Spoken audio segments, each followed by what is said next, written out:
Hello students, आज हम करने जा रहे हैं क्लास 9th का chapter 7 that is diversity in living organisms और उसे हिंदी में नाम क्या देते हैं, जीवों में विविधता। विविधता शब्द जो है उसको हम कई रूपों में अपनी डेली लाइफ में यूज करते हैं। जैसे उसके लिए शब्द यूज किया जाता है भिन्नता, असमानता, अंतर, डिफरेंसेस। मीनिंग क्या है कि एक जीव दूसरे जीव के जैसा दिखाई नहीं देता। यदि हम अपने चारों तरफ पृथ्वी के ऊपर ही देखते हैं तो हमारे पास कहीं पर वृक्ष हैं, तो कहीं पर ह्यूमन बीइंग हैं, कहीं पर जानवर हैं, तो ये सभी एक दूसरे से डिफरेंट हैं। इवन वृक्ष जो होते हैं वो भी आपस में एक जैसे नहीं है, वो भी एक दूसरे से भिन्न होते हैं। जल में रहने वाले जीव एक दूसरे से भिन्न हैं। आकाश में उड़ने वाले जीव क्या एक जैसे होते हैं? नहीं, वो भी एक दूसरे से भिन्न होते हैं, उनके भी अलग अलग नाम होते हैं। इसी तरह से पृथ्वी के ऊपर रेंगने वाले जीव, दीवारों के ऊपर चढ़ने वाले जीव, तो हमारी पृथ्वी के ऊपर ऑल अराउंड बहुत ही तरह के असंख्य जीव प्रेजेंट हैं। कोई भी दो जीव एक दूसरे से अगर हम कहें 100% मैच करते हैं तो आपको ऐसा देखने में बिल्कुल नहीं मिलेगा।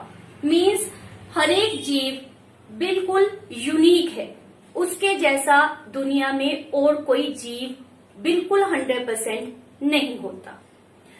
तो यहाँ पर अगर हम, जैसे कि आपको डायग्राम में दिखाया गया है, अपने और अपने दोस्त की कंपैरिजन करें, तुलना करें, तो हम देखेंगे कि हमारी हाइट और किसी दूसरे पर्सन की हाइट एक जैसी है? नहीं, उनकी हाइट में डिफरेंस है। उनकी नाक की शेप में, उनके आंख के कलर में, उनके हथेली के साइज में, हर एक पॉइंट ऑफ व्यू से अगर आप चेक करते हो तो आपको कुछ ना कुछ डिफरेंसेस मिलेंगी। मीन्स कोई भी दो ह्यूमन बीइंग एक जैसे आपको नहीं मिलेंगे। इसी तरह से यदि हम अपना कंपैरिजन मंकी से, मीन्स बंदर से करते हैं, तो हम क्या कहेंगे कि हम और हमारे दोस्त में तो काफी समानता है, लेकिन बंदरों के कंपैरिजन हम बहुत डिफरेंट हैं। इसके बाद यदि हम किसी जानवर के ऊपर पहुंच जाते हैं, मान लेते हैं हम अपना कंपैरिजन गाय से करते हैं, तो फिर हमारे माइंड में क्या आता है कि हमारी सिमिलैरिटी, हमारी समानता बंदरों के साथ ज्यादा है और गाय से हम बहुत डिफरेंट है। तो इस तरह से आपको पता चलता है कि वी आर नॉट सिमिलर, हम सभी एक जैसे नहीं हैं, हम में बहुत ही डिफरेंसेस होते हैं। इन्हीं डिफरेंसेस को समझने के लिए लेट्स सपोज हम एक एक्टिविटी करते हैं, एक क्रियाकलाप कर रहे हैं। जैसा कि आपको दिखाया गया है, हमारे पास दो गायें दिखाई गई हैं। फर्स्ट वन इज, जिसे हम कहते हैं Indian guy. Indian guy means देसी गाय जो हमारे देश की है। एंड सेकंड जो आपको रिप्रेजेंट की गई है जर्सी गाय, वो क्या है? हाइब्रिड फॉर्म है। तो सबसे पहले इन पिक्चर्स को देखकर आप माइंड में लेकर आओ कि क्या जो देसी गाय है और जर्सी गाय है ये दोनों एक जैसी हैं? तो फर्स्ट आंसर आपके पास क्या आएगा? नहीं, ये दोनों एक दूसरे से डिफरेंट है ना। सेकंड वन, अगर हम कहें कि जो देसी गाय होती हैं, इंडियन काउज हैं, क्या वो सारी एक जैसी हैं? तो आंसर क्या आएगा? जैसे आपने डेली लाइफ में भी अपने अराउंड देखा होगा कि जो देसी गाय होती हैं वो सारी लगभग एक जैसी होती हैं। आई एम सेइंग अप्रोक्सीमेट और लगभग, मीन्स 100% तो सिमिलर नहीं होता, जैसे मैंने अभी आपको कहा, लेकिन अप्रोक्सीमेट वो सेम होती हैं। थर्ड क्वेश्चन, लेट्स सपोज आपके पास देसी गाय का झुंड है और उसमें कोई एक जर्सी गाय खड़ी है, क्या आप उसको आइडेंटिफाई कर सकते हो, पहचान सकते हो कि यस दिस इज जर्सी गाय और जो रिमेनिंग है वो देसी गाय है? कर सकते हो? यस, बिकॉज आप देख रहे हो पिक्चर में बहुत ही डिफरेंस है इन दोनों में, तो हम इजीली जर्सी गाय को देसी गाय के झुंड में आइडेंटिफाई कर सकते हैं, पहचान सकते हैं। एंड द लास्ट क्वेश्चन जो माइंड में अराइज होता है कि इनमें आइडेंटिफिकेशन का आधार क्या है, किस बेसिस के ऊपर आपने पहचान की, कैसे पता चला कि ये एक देसी गाय है और एक जर्सी गाय है। तो हमारे पास आंसर क्या आएगा, इनकी शारीरिक बनावट, इनकी संरचना। तो ये देखने में जो इनकी लुक है, जो इनकी शारीरिक संरचना है, वह एक दूसरे से बिल्कुल भिन्न है, जिसके कारण हमें इजीली पता चल जाता है कि कौन सी देसी गाय है और कौन सी जर्सी गाय है। तो ये हमारे पास इनमें डिफरेंस का मेन बेसिक पॉइंट होता है, उनकी शारीरिक संरचना। अब हम डिस्कस करने जा रहे हैं कुछ ऐसे एग्जाम्पल जो हमें रिप्रेजेंट करते हैं a large difference between the living organism. Means जो लिविंग ऑर्गेनिज्म है उनमें बहुत ही ज्यादा डिफरेंस होते हैं। ये हमारे पास रिप्रेजेंट करेंगे ऐसे विशिष्ट लक्षणों को जिनको हमने माइंड में रखना है और जिसके बेसिस के ऊपर हमने जीवों को वर्गीकृत करना है। जैसे कि हमारे पास पहली एग्जांपल दी गई है अमीबा तथा नीलबहेल की। तो जो अमीबा होता है, आपने अपनी बुक्स में डायग्राम भी देखे हैं। एक्चुअल लाइफ में इसको देखने के लिए हमें क्या चाहिए, सूक्ष्मदर्शी या आप कह सकते हो माइक्रोस्कोप। बिकॉज इनका जो साइज होता है that is very very very small होता है, इतना छोटा कि माइक्रोस्कोप के बिना यह हमें दिखाई नहीं देता। इसके साइज को मेजर किया जाता है इन द माइक्रोमीटर्स। जबकि नीलबहेल बहुत ही बड़ी है। नॉर्मली आपने पिक्चर्स भी देखी होंगी इसकी, या रियल लाइफ में भी इसको देखा होगा। इसका साइज अप्रोक्सीमेट 30 मीटर्स होता है। क्लियर। दूसरी तरफ हमारी एग्जांपल है that is lichen and the redwood पेड़। लाइकन जो होते हैं वो छोटे छोटे डब्बों के रूप में होते हैं, जबकि कैलिफोर्निया का रेडवुड पेड़ जो होता है दैट इज अप्रोक्सीमेट 100 मीटर लंबा होता है। तो इनकी साइज में बहुत ही ज्यादा डिफरेंस होता है। थर्ड हमारे पास एग्जांपल है मच्छर तथा कछुए को कंपेयर किया गया है। मच्छर का जो जीवन काल होता है वह बहुत ही स्मॉल होता है। कितना स्मॉल होता है, यह सिर्फ 2-4 दिनों के लिए ही जीवित रहता है। जबकि जो कछुआ होता है इसकी उम्र, इसकी आयु क्या होती है, दैट इज 300 ईयर्स। यह 300 वर्षों के लिए जीवित रह सकता है। तो इस तरह से आप देख रहे हो कि इनके बीच में बहुत ही डिफरेंस लाई कर रहा है। इनके बीच में जो डिफरेंस का पॉइंट ऑफ व्यू हमने समझा, वेदर वो हम कह रहे हैं एज फैक्टर है या फिर उनकी लेंथ है या फिर उनका साइज है, तो ये हमारे पास क्या होते हैं, विशिष्ट लक्षण।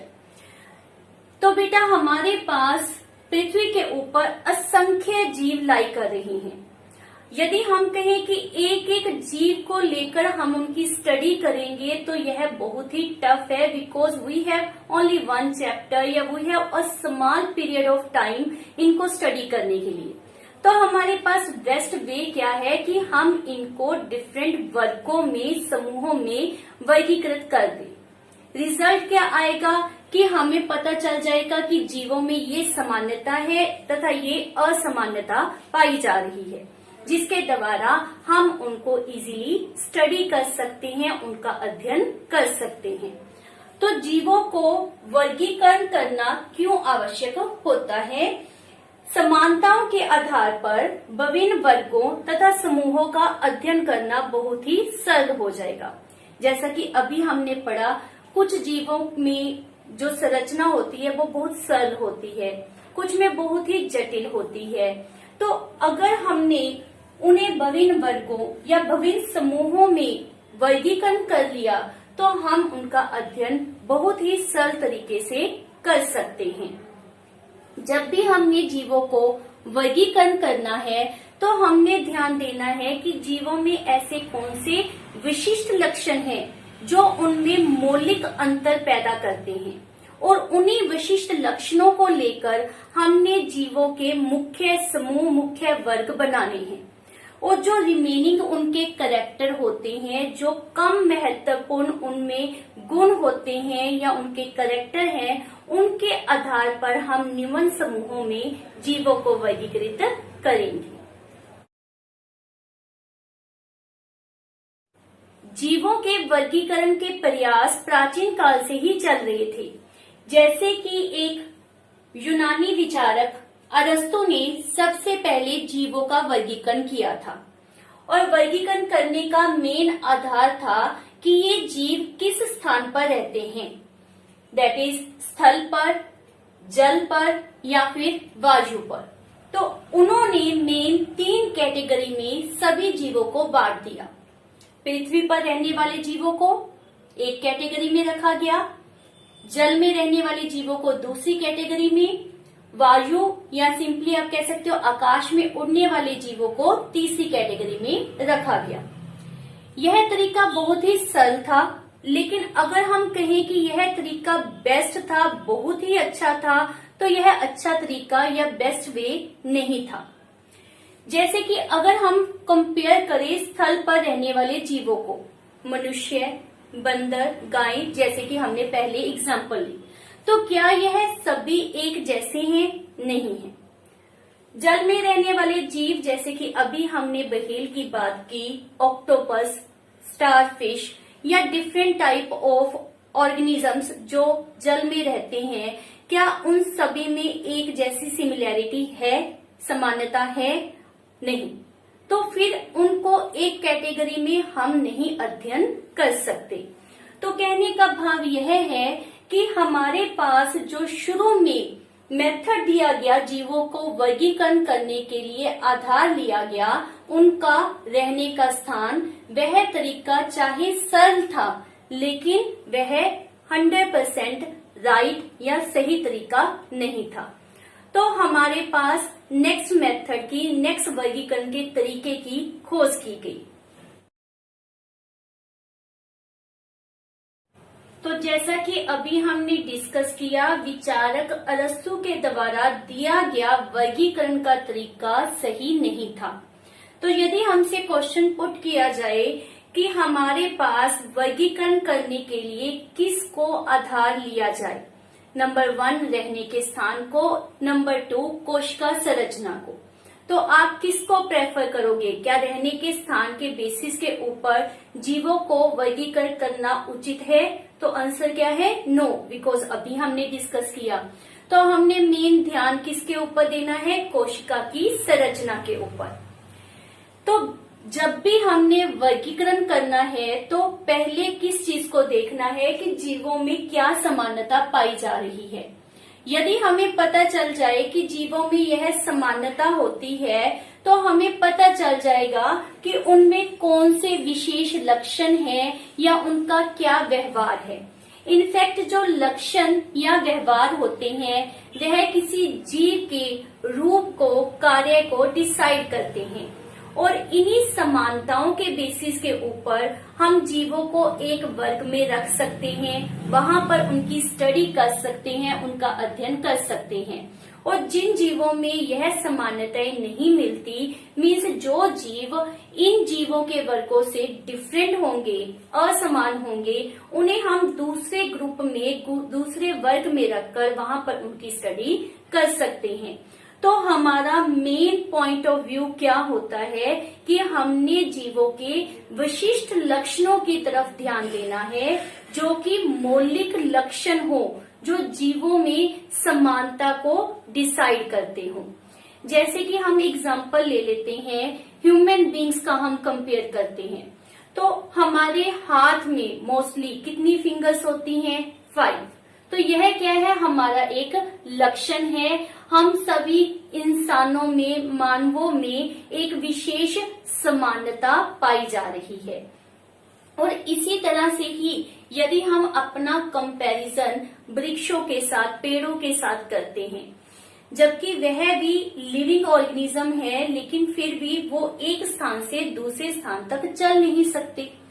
हम में क्या गुण पाया जाता है कि हम एक स्थान से दूसरे स्थान तक चल सकते हैं, दौड़ सकते हैं। तो यह एक विशिष्ट लक्षण होता है और यह हमें पेड़ पौधों से डिफरेंट बनाता है।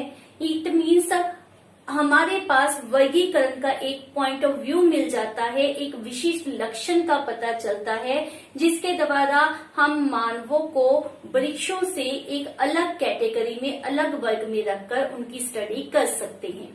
तो हमने मेन ध्यान देना है कि कौन से विशिष्ट महत्वपूर्ण लक्षण हैं, उनको हमने आधार बनाकर जीवों को अलग अलग वर्गों में बांटना है और उनकी स्टडी करनी है।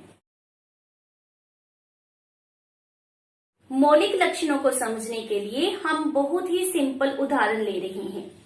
जैसे कि आपके पास डायग्राम में रिप्रेजेंट किया गया है, हम पत्थरों से एक दीवार का निर्माण करते हैं। हमारे पास जो पत्थर दिए गए हैं वह विभिन्न साइज के, आकार के और उनकी शेप एक दूसरे से बिल्कुल डिफरेंट है। तो जब हमने पत्थरों से दीवार का निर्माण करना है तो उस समय हम मेन ध्यान कहाँ पर देते हैं? निचले स्तर के ऊपर लगाए गए पत्थर।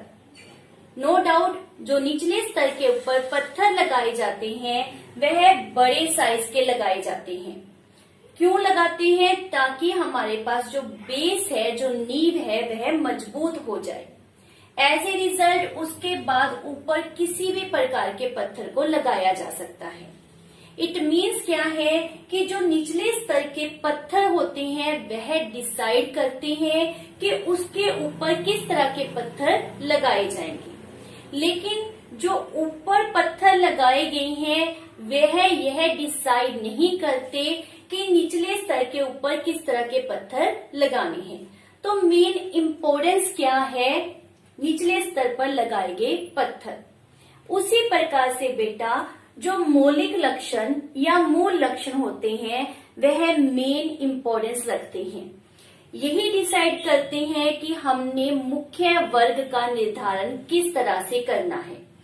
मौलिक लक्षण या मूल लक्षण जीव की किसी भी संरचनात्मक या क्रियात्मक के ऊपर निर्भर नहीं करते कि उसकी संरचना क्या है, उसका कार्य क्या है, उसके ऊपर निर्भर नहीं करते।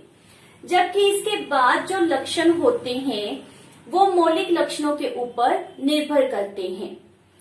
अन्य लक्षण फिर डिसाइड करेंगे कि किस तरह से हमने अलग अलग वर्गों का निर्धारण करना है, समूह बनाने हैं और समूह के क्या क्या प्रकार होंगे वो इन लक्षणों के ऊपर निर्भर करेंगे। तो अब हम डिसाइड करते हैं कि हमने कौन से मौलिक लक्षणों को ध्यान में रखना है। केंद्रक वर्गीकरण का एक आधारभूत लक्षण है। वह किस प्रकार? जैसा कि मैं आपको अभी समझा रही हूं, बहुत सी ऐसी कोशिकाएं होती हैं जहां पर केंद्रक तथा कुछ और कोशिकांग झिल्ली से घिरे हुए होते हैं। तो उनकी कोशिकाओं में कोशिकीय कार्य जो होते हैं वह बहुत ही दक्षता पूर्वक होते हैं। जबकि जो कोशिकाओं में केंद्रक या कुछ कोशिकांग झिल्ली रहित होते हैं उनमें कार्य इतनी दक्षता पूर्वक नहीं होता। एज ए रिजल्ट उनकी जैव रासायनिक प्रक्रियाओं में अंतर पाया जाएगा। मीन्स जिनमें झिल्ली है और नहीं है उनमें जैव रासायनिक प्रक्रियाएं आपको भिन्न भिन्न देखने को मिलेंगी। तो इसका असर उनकी कोशिकीय संरचना पर भी पड़ता है।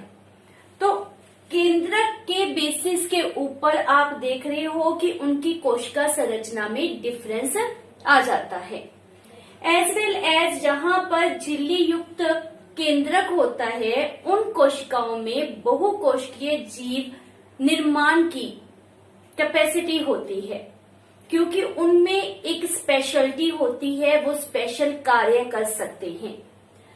तो हमारे पास इस सब से रिजल्ट क्या निकलता है कि केंद्रक एक आधारभूत लक्षण होता है। शारीरिक संरचना या बनावट, यह हमारे पास एक आधारभूत लक्षण है जिसके द्वारा हम वर्गीकरण करते हैं। एक कोशिकीय जीव, बहुकोशिकीय जीव, इनकी शारीरिक संरचना हम अगर नॉर्मली देखते हैं तो एक दूसरे से भिन्न होती हैं। एक कोशिकीय जीव जैसे कि अमीबा, तो उसकी जो शारीरिक संरचना है वह बहुत ही सरल आप देखते हो। बहुकोशिकीय जीव जैसे कि मनुष्य को ही ले लें तो हमारे पास उसकी शारीरिक संरचना अमीबा की संरचना से बिल्कुल डिफरेंट होती है। बहुकोशिकीय जीवों में कोशिकाओं के समूह होते हैं और उन कोशिकाओं के समूह का एक स्पेशलाइज्ड फंक्शन होता है। कुछ कोशिकाओं के समूह एक स्पेशल कार्य करते हैं, अन्य कोशिकाओं के समूह कुछ अन्य प्रकार का स्पेशलाइज्ड कार्य करते हैं। तो इस तरह से उनमें श्रम विभाजन किया जाता है। इट मीन्स एक अमीबा की और एक इंसान की, ह्यूमन बीइंग की शारीरिक संरचना एक दूसरे से बिल्कुल डिफरेंट है, जिसके कारण हम उनमें अंतर इजीली कर सकते हैं। इसी प्रकार हम पौधों, जंतुओं में अंतर कर सकते हैं। पौधों के शरीर का विकास इस तरह से हुआ है कि वह सूर्य की एनर्जी को यूज कर सकते हैं, उसके द्वारा भोजन का निर्माण कर सकते हैं। लेकिन जंतुओं में या मानवों में उस तरह से शारीरिक विकास नहीं होता। उनकी शारीरिक संरचना पौधों की शारीरिक संरचना से बिल्कुल डिफरेंट होती है, जिसके कारण वो सिर्फ बाहर से ही फूड या अपना भोजन ऑब्टेन कर सकते हैं। वह अपने भोजन के लिए दूसरों पर निर्भर करेंगे, उनमें सिर्फ भोजन ग्रहण करने की ही कैपेबिलिटी मिलेगी, वो अपने भोजन का निर्माण अपने आप नहीं कर सकेंगे। तो इस तरह से with the help of this लक्षण, शारीरिक संरचना या बनावट के बेसिस के ऊपर हम पौधों तथा जंतुओं को वर्गीकृत कर सकते हैं। तो इसी तरह के लक्षणों के बेसिस के ऊपर हमने जीवों का वर्गीकरण किया है और इन्हीं लक्षणों को आगे ले जाकर हम उपसमूह या फिर बड़े लेवल के ऊपर जो समूहों का विभाजन है वह डिसाइड करते हैं। तो यदि हमारे पास यह प्रश्न पूछा जाता है कि किस आधार के ऊपर हमने पौधों तथा जंतुओं को भिन्न भिन्न वर्गों में रखा है, तो हमारे पास क्या उत्तर आता है कि जो पौधे होते हैं वह भोजन अपने आप बनाते हैं, जबकि जो जंतु होते हैं वह भोजन बाहर से ग्रहण करते हैं। जैव विकास और वर्गीकरण का बहुत गहरा संबंध होता है। जैव विकास की टर्म हमारे पास सबसे पहले चार्ल्स डार्विन के द्वारा सन 1859 ईस्वी में दी गई थी। तो जैव विकास का मीनिंग क्या है? हमारे आसपास जितने भी जीव पाए जाते हैं उनमें दो तरह की प्रवृत्ति होती है। एक इस तरह के जीव होते हैं जिनमें प्राचीन काल से लेकर अब तक कोई ज्यादा परिवर्तन नहीं हुए, मतलब उनकी शारीरिक बनावट जैसे पहले थी, लाखों वर्ष पहले थी, वैसी ही अब है, उनमें कोई परिवर्तन नहीं हुआ। उनको हम आदिम जीव या फिर निमन जीव का भी नाम देते हैं। उनकी संरचना बहुत ही सरल होती है, लेकिन कुछ ऐसे भी जीव हैं जिन्होंने वातावरण के अनुकूल होने के लिए, अपने आप को वातावरण के अकॉर्डिंग डालने के लिए अपने में बहुत से परिवर्तन किए। धीरे धीरे ये परिवर्तनों के कारण उनकी शारीरिक बनावट बिल्कुल बदल गई। ऑब्वियस है, कुछ ऐसे लक्षण थे जिनके द्वारा उनकी बनावट के ऊपर बहुत ही ज्यादा चेंजेस या परिवर्तन देखने को मिले। ऐसे लक्षण जिनके द्वारा उनकी बनावट में अधिक परिवर्तन देखने को मिले, उनको हम मूल लक्षण मानते हैं। तो जैसे जैसे धीरे धीरे उनमें परिवर्तन आते गए तो उसके द्वारा उनकी जो संरचना थी वो जटिल हो गई। ऐसे जीवों को हम उन्नत जीव या फिर उच्च जीव का नाम भी देते हैं। परंतु जो हमारे द्वारा निम्न जीव या उच्च जीव इस तरह की नेमिंग दी गई है, यह पूरी तरह से उचित नहीं है। इसकी जगह पर हम इन्हें सरल तथा जटिल जीवों में वर्गीकृत करते हैं, क्योंकि जिनमें कोई परिवर्तन नहीं हुआ उनकी संरचना सरल है, और जिनमें परिवर्तन हुए, बनावट बदल गई, उनकी संरचना आज जब हम देखते हैं तो बहुत जटिल है। तो वर्गीकरण का सही तरीका क्या है? सरल तथा जटिल, इस तरह से जीवों को वर्गीकरण करना है। ये नाम निम्न या उच्च जीव, यह पूरी तरह से सही कैटेगरीज नहीं है।